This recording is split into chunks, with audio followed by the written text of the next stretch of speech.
Una crisis política que se traduce en el estado de emergencia, un presidente detenido y un posible toque de queda. Todas las preguntas para Alejandra Locau. Ale.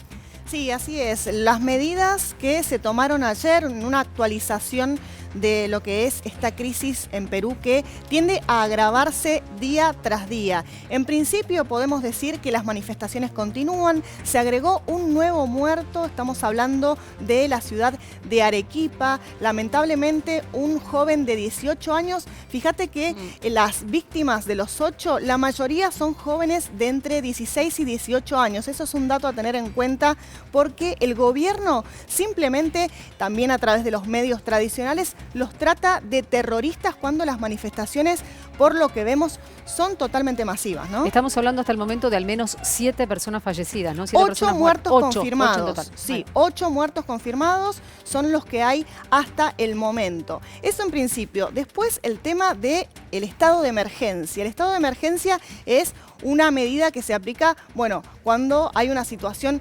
excepcional de desorden público, así lo establece la Constitución, el artículo 134, que habilita, como vos decís, Silvia, el toque de queda, una declaración de un toque de queda. Pero lo esencial que tenemos que decir de este estado de emergencia es que se movilizan a las Fuerzas Armadas. Es decir, todo el territorio nacional va a estar en poder de la fuerza que pueden aplicar los militares. Esto es muy importante porque podemos ver acciones represivas mucho más fuertes por el tipo de armamento y por supuesto por el tipo de conflicto que están acostumbrados a enfrentar los militares. Entonces, Ale, por eso también este tuit, ¿no? Este mensaje de Pedro Castillo que sigue detenido.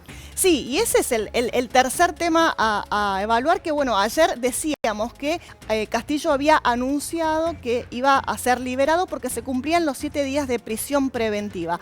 Antes de salir, la justicia dispuso que un pedido, en realidad, de prisión preventiva por 18 meses. Estamos hablando de 7 días a 18 meses, claro. Un periodo mucho más grande. Acá vemos el tuit en donde Pedro Castillo dice precisamente: basta ya, sigue el atropello, la humillación y el maltrato. Hoy vuelven a coactar mi libertad con 18 meses de prisión preventiva.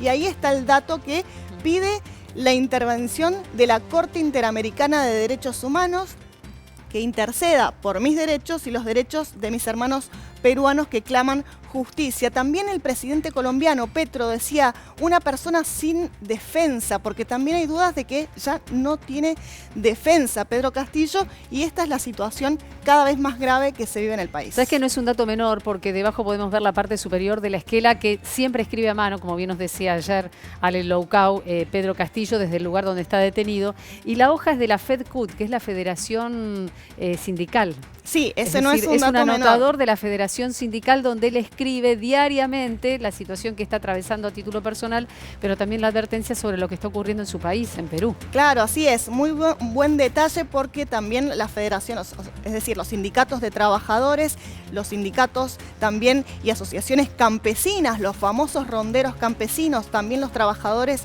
estatales como los maestros, y de ahí la población en general en algunas